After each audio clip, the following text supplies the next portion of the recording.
Cinema industry వైపు వెళ్ళాలనుకుంటున్నారా? మీకు మేమున్నాం. వెంటనే కాల్ చేయండి. Hello my dear friends, welcome to Suman education TV. నేను మీ కర్ణాటి అశోక్ చక్రవర్తి. చాలా ఇంపార్టెంట్ వర్డ్ మనము పార్ట్స్ ఆఫ్ స్పీచ్లో వర్బ్, అలాగే హెల్పింగ్ వర్బ్ని మనం చూస్తున్నాము. ఆ హెల్పింగ్ వర్బ్లో కూడా ఏది అంటే మనము వుడ్ని రాస్తున్నాం. వుడ్తో సిచ్యువేషన్స్ వచ్చేసి మనకు 3 సిచ్యువేషన్స్ ఉన్నాయి. ఆ 3 సిచ్యువేషన్స్ కూడా చాలా అందంగా ఉంటాయి. ఆ వుడ్ అనే వర్డ్ యూజ్ చేస్తేనే చాలా బాగుంటుంది యాక్చువల్గా. అయితే ఇప్పుడు మనం చూడాల్సింది ఏంటి అంటే, వుడ్ వచ్చేసి మనం చూడాల్సింది 3rd సిచ్యువేషన్.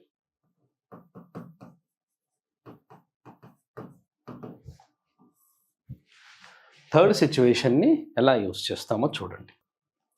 ఏం చెప్పాను నేను? 3rd సిచ్యువేషను ఏం చెప్పాను అంటే, to ask questions very politely. To ask questions very politely. చాలా మర్యాదగా క్వశ్చన్స్ అడగడం ఎలా ఉంటుంది అనేది ఇది తెలుసుకోవాలి మై డియర్ ఫ్రెండ్స్. ఎందుకంటే ఎవరినైనా క్వశ్చన్స్ అడిగేటప్పుడు ఈ విధంగా అడిగి చూడండి, ఎలా ఉంటుందో తెలుస్తుంది. ఇప్పటి వరకు చాలా రకాలుగా క్వశ్చన్స్ మీరు వినే ఉంటారు, మీకు తెలుసు కూడా ఆల్రెడీ. ఫర్ ఎగ్జాంపుల్, ఇప్పుడు మీరు ఎవరితోనైనా నేను రావాలా అంటారు, నేను కూడా మీతో రావచ్చా అని. Can I come with you? Can I come with you? Can I come with you అన్నారు, కరెక్టే. ఇక్కడ ఏమనొచ్చు అంటే, may I come with you అని కూడా అనొచ్చు. May I come with you. అలాగే could I come with you. 3 words చూడండి. Could I come with you, can I come with you, may I come with you. ఇందులో ఏది use చేసినా same meaning వస్తుంది. Same meaning. నేను కూడా మీతో రావచ్చా, లేదా నేను మీతో రావచ్చా. Can I also come with you, అలా కూడా రావచ్చు. Can I also come with you, నేను కూడా నీతో రావచ్చా. లేదా can I come with you, నేను రావచ్చా నీతో. మే ఐ కమ్ విత్ యూ, నేను మీతో రావచ్చా. Could I come with you, నేను మీతో రావచ్చా. సేమ్. కానీ ఇక్కడ ఒక విషయం ఏంటంటే, షెల్ అని కనుక రాశారనుకోండి, shall I come with you అన్నారనుకోండి, అక్కడ మీనింగ్ ఏమొస్తుంది అంటే, నేను మీతో రావాలా అని వస్తుంది. నేను మీతో రావచ్చా కాదు, నేను మీతో రావాలా అని. కాబట్టి ఇక్కడ ఈ సెంటెన్స్ ఏదైతే ఉందో, ఇక్కడ చెయ్యాలా, రావాలా, కూర్చోవాలా, వెయిట్ చేయాలా, మీకోసం నేను ఏమైనా మాట్లాడాలా అని అంటాం చూడండి, అక్కడ ఆ సిచ్యువేషన్స్లో వస్తాయి. ఈ క్వశ్చన్స్ మీరు వినే ఉంటారు. కానీ ఇది కాదు, ఇక్కడ మనం నేర్చుకుంటుంది ఏంటి అంటే, వుడ్తో నేర్చుకుంటున్నాం. To ask questions very politely అన్నాం. చాలా మర్యాదగా మనము క్వశ్చన్స్ అడుగుతున్నాం.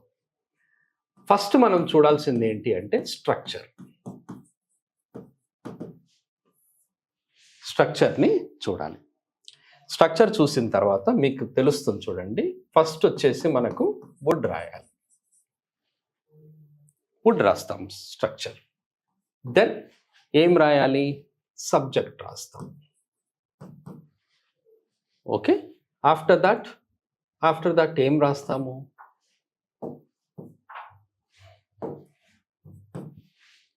ఏం రాస్తాము అంటే, ఇక్కడ మైండ్ రాయాలి. ఇప్పుడు మీకు తెలిసిపోయి ఉంటుంది. దెన్ B4 వర్బ్ 4 వస్తుంది. ఆ తర్వాత అదర్ వర్డ్స్ వస్తాయి. తర్వాత క్వశ్చన్ మార్క్ వస్తుంది. చాలా అందమైన సెంటెన్స్, చాలా పొలైట్ క్వశ్చన్ అనమాట. మీరు ఎవరినైనా అడగొచ్చు అని చెప్పాను. ఇక్కడ చూడండి, would, subject, mind, B4 other words. ఈ సబ్జెక్ట్ అనేది చాలా ఇంపార్టెంట్. సబ్జెక్ట్. ఓకే. ఈ సబ్జెక్ట్స్లో మనం ఎన్ని ఉన్నాయి మై డియర్ ఫ్రెండ్స్? మనకు ఐ ఉంది, బొయ్, మనకు యు ఉంది, దే, తర్వాత హీ, తర్వాత షీ, తర్వాత ఇట్. ఇవన్నీ ఉన్నాయి. మనకు ఇవి కాకుండా మనము సింగులర్, ప్లూరల్. సింగులర్ ప్లూరల్ ఉన్నాయి. ఇక్కడ చూడండి, అంటే సబ్జెక్ట్స్ ప్లేస్లో ఇవన్నీ వస్తాయి అన్నమాట. సబ్జెక్ట్ ప్లేస్లో. సరే, సింగులర్ యూజ్ చేయొచ్చు, ప్లూరల్ యూజ్ చేయొచ్చు. ఓకే, సింగులర్ యూజ్ చేయొచ్చు, ప్లూరల్ యూజ్ చేయొచ్చు. ఇక్కడ చూడండి, నేను రౌండప్ చేసేసి సింగులర్ యూజ్ చేయొచ్చు, ప్లూరల్ యూజ్ చేయొచ్చు అన్నాను. Right, okay, singular plural, okay, right, అది యూజ్ చేయొచ్చు. ఇక్కడ ఇవన్నీ ఉన్నాయి చూడండి సబ్జెక్ట్స్. ఇందులో మనము వుడ్ ఐ అని ఉంది, ఇది యూజ్ ఉండదు, వుడ్ ఐ రాదు. అలాగే వుడ్ వై ఉంది, ఇది కూడా రాదు. అలాగే వుడ్ యూ మైండ్ అన్నాము, వుడ్ యూ మైండ్, ఓకే, అప్పుడు నేనేం చేయాలి? Right. Would they mind, right. Would he mind, right. Would she mind, right. కానీ వుడ్ ఇట్ మైండ్, రాంగ్. అది గుర్తుపెట్టుకోండి మై డియర్ ఫ్రెండ్స్. ఇక్కడ వుడ్ ఈ సెంటెన్సెస్లో మీరు యూజ్ చేయకూడదు ఏంటి అంటే ఐ వై రాదు, ఇట్ కూడా రాదు. And other than these subjects you can use all. Would you mind, would they mind, would he mind, would she mind. Then would Ramu mind, would Sita mind, would Ramu and Sita mind. ఆ విధంగా use చేయొచ్చు. ఇది చాలా important, గుర్తుపెట్టుకోవాలి. Polite క్వశ్చనే. Remember, again I tell you this and I remind you of that. Polite క్వశ్చనే, కానీ subjects మాత్రం అన్నీ యూజ్ చేయం మనం. అయితే ఇక్కడ మనకు 3 సబ్జెక్ట్స్ యూజ్ ఉండవు కాబట్టి మనం ఏం రాయాలి అంటే I why it not used. I why it not used. సరే, మరి మనము సెంటెన్స్ చూద్దాం. ఒక సెంటెన్సెస్ ఏం రాద్దాము అంటే జనరల్గా మనం యూజ్ చేస్తాం వుడ్ యూ. మనకు ఈ సబ్జెక్ట్స్ మాత్రమే రావు, మిగతా సబ్జెక్ట్స్ యూజ్ చేయొచ్చు. వుడ్ యూ మైండ్ అనేది రాశాను. Would you mind. ఇప్పుడు ఇక్కడ ఏం అడగొచ్చు? Would you mind making a cup of coffee for me? Would you mind making a cup of coffee for me? ఎంత మర్యాదగా అడుగుతున్నాడంటే కాఫీనే చేయమంటున్నాడు, కాఫీనే నా కోసం తయారు చేస్తారా అని అడుగుతున్నాడు. కానీ ఎంత మర్యాదగా అడుగుతున్నాడు చూడండి. ఇదే సెంటెన్స్ని జనరల్గా మనం ఏమంటాము అంటే see can you, can you make a cup of coffee for me? Can you make a cup of coffee for me? Will you make a cup of coffee for me? Okay, could you make a cup of coffee for me? Would you make a cup of coffee for me? Would you make a cup of coffee? Can you make a cup of coffee? Will you make a cup of coffee? Could you make a cup of coffee? మనం ఏదైనా అడగొచ్చు, కానీ దీనికి difference ఏంటి? Could you make a cup of coffee for me అంటే నా కోసము cup coffee చేస్తావా అని అర్థం. నా కోసము ఒక కప్పు కాఫీ చేస్తావా అని అర్థం. కానీ ఇక్కడ ఇందులో ఎంత మర్యాద ఉంది అంటే ఒకసారి చూడండి. Would you mind making a cup of coffee for me అంటే అర్థం ఏంటి అంటే నా కోసం ఒక కప్పు కాఫీ చేయడానికి మీరేమైనా అనుకుంటారా అని అర్థం. నా కోసము ఒక కప్పు కాఫీ తయారు చేయడానికి మీరేమైనా అనుకుంటారా అని అర్థం. మనం జనరల్గా యూజ్ చేసేది ఏంటి అంటే మే యూజ్ చేస్తాము, క్యాన్ యూజ్ చేస్తాము, కుడ్ యూజ్ చేస్తాం, విల్ యూజ్ చేస్తాం, వుడ్ యూజ్ చేస్తాం. వుడ్ కూడా యూజ్ చేస్తాం. సార్ వుడ్ కూడా యూజ్ చేస్తాం కదా మనం అనుకోవచ్చు, కానీ అది సింపుల్ సెంటెన్స్, సింపుల్ క్వశ్చన్. కానీ ఇక్కడ క్వశ్చన్కి రీజన్ ఇక్కడేంటి క్వశ్చన్ డిఫరెన్స్ ఏంటి? టు ఆస్క్ క్వశ్చన్స్ అనే కాదు, to ask questions very politely, చాలా మర్యాదగా అడగడాన్ని మనం ఇలా అడుగుతాం. కానీ ఇంత మర్యాదగా యూజ్ చేసే సెంటెన్సెస్ చాలామందికి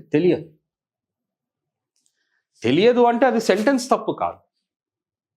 అది యూజ్ చేయడం నాకు తెలియదు అంటే అది సెంటెన్స్ తప్పు కాదు. Okay, right. ఇదే సెంటెన్స్ని ఇప్పుడు ఓకే, నాతో రావడానికి మీరు ఏమైనా అనుకుంటారా అనే సెంటెన్స్ని ఎలా అనాలి చూడండి. Would you mind, would you mind coming